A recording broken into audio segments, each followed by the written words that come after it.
अवां दोस्तनि खे गुज़ारिश कयूं था त हिकिड़ो घोट उन में 20 माण्हुनि जी रोज़गार थिए थो।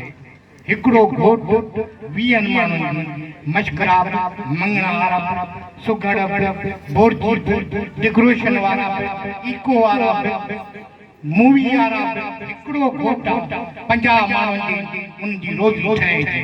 पर रही ॻाल्हि असां खिलाइण ते हिकिड़ी इबादत, सुगड़ बि हिकिड़ी इबादत, खिलाइण बि हिकिड़ी इबादत, पराए गीते मां कढण ॾाढो ॾुखियो कमु आहिनि।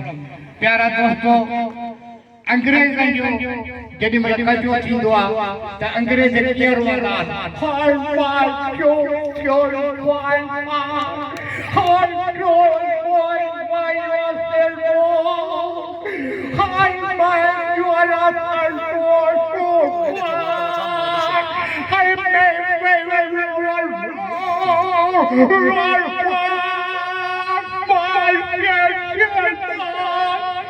जेॾी महिल पंजाब जो कजो थींदो आहे त कीअं रोअंदा आहिनि, ओए पीपिया मेरा पाव मर गया, ओए पीपिया मेरा पाव मर गया, ओए बेलू छट नहीं, ओए मेरा पाव मर गया है। जेॾी महिल हाजर जो कजो थींदो आहे त कीअं रोअंदा, और कतोड़ गया था रसूल।